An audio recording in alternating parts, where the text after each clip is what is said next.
Assalamualaikum warahmatullahi wabarakatuh. Hai sahabat Ayo Belajar IPA, apa kabar? Di video kali ini kita akan belajar mengenai klasifikasi materi. Langsung saja, ayo kita belajar IPA bersama.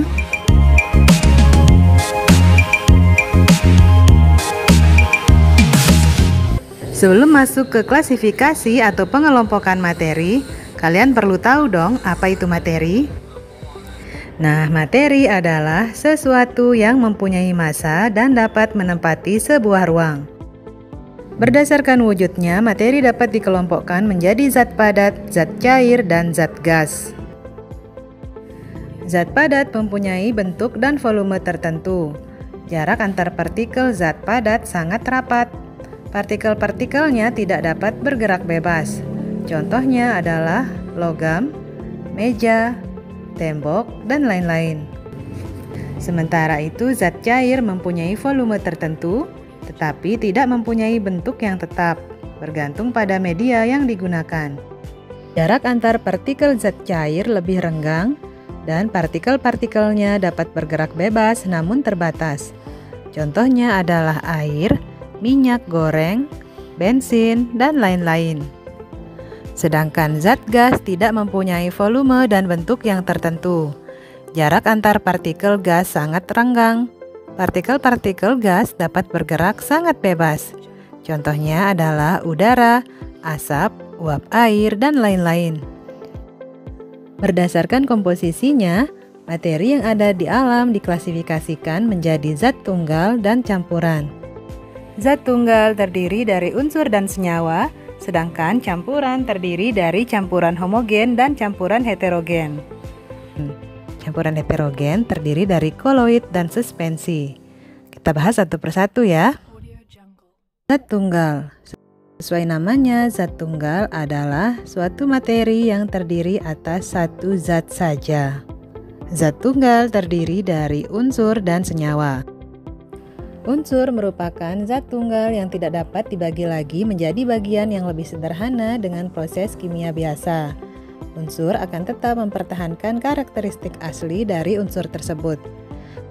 Misalnya, sebongkah emas apabila dibagi terus sampai bagian yang terkecil akan menjadi atom emas. Atom emas ini akan memiliki karakteristik yang sama seperti sebongkah emas. Atom merupakan bagian terkecil dari unsur. Nah, unsur di alam dibagi menjadi dua jenis, yaitu unsur logam dan non-logam. Unsur logam berwujud padat pada suhu kamar kecuali raksa. Unsur logam dapat ditempa dan dapat diregangkan. Logam merupakan konduktor listrik dan panas. Contohnya yaitu aluminium, emas, perak, kalsium, dan lain-lain. Sementara itu, unsur non-logam ada yang berwujud padat, cair, dan gas, bersifat rapuh dan tidak dapat ditempa. Unsur non-logam merupakan non-konduktor kecuali grafit. Contohnya adalah oksigen, hidrogen, karbon, sulfur, dan lain-lain. Selanjutnya yaitu senyawa. Kamu telah mengetahui bahwa bagian terkecil dari sebuah unsur adalah atom. Nah, dua atom atau lebih dapat bergabung melalui reaksi kimia dan membentuk molekul. Molekul ini merupakan bagian terkecil dari suatu senyawa. Dengan demikian, kamu dapat menjelaskan bahwa senyawa terdiri atas dua buah unsur atau lebih. Suatu senyawa masih dapat diuraikan menjadi unsur-unsurnya. Dengan kata lain, senyawa merupakan zat tunggal yang dapat diuraikan menjadi dua atau lebih zat yang lebih sederhana dengan proses kimia biasa. Misalnya, air yang memiliki rumus H2O dapat diuraikan menjadi unsur hidrogen atau disimbolkan dengan H dan oksigen yang disimbolkan dengan U. Bagaimana suatu senyawa dapat terbentuk? Senyawa terbentuk melalui proses pencampuran unsur secara kimia. Sifat suatu senyawa akan berbeda dengan sifat unsur-unsur penyusunnya. Misalnya, sifat air sebagai senyawa akan berbeda dengan sifat gas hidrogen dan oksigen sebagai unsur penyusunnya. Pada suhu kamar, air berwujud cair, sedangkan hidrogen dan oksigen keduanya berwujud gas. Air dapat digunakan untuk memadamkan api, Sedangkan gas hidrogen merupakan zat yang mudah terbakar dan gas oksigen merupakan zat yang diperlukan dalam pembakaran. Kita lanjutkan ke campuran. Campuran adalah suatu materi yang terdiri atas dua zat atau lebih yang masih mempunyai sifat zat asalnya. Campuran dibedakan menjadi dua, yaitu campuran homogen dan campuran heterogen. Campuran homogen adalah campuran yang tidak dapat dibedakan zat-zat yang tercampur di dalamnya. Contohnya adalah larutan gula, larutan garam, dan sirup. Larutan tersusun atas pelarut atau solvent dan zat terlarut atau solut. Di dalam larutan, ukuran partikel zat terlarut sangat kecil dengan diameter kurang dari 1 nanometer, sehingga partikel zat terlarut tidak dapat dilihat walaupun menggunakan mikroskop ultra. Oleh karena itu, larutan terlihat homogen atau serba sama. Artinya, zat yang terlarut dan pelarut dalam larutan tersebut tidak dapat dibedakan.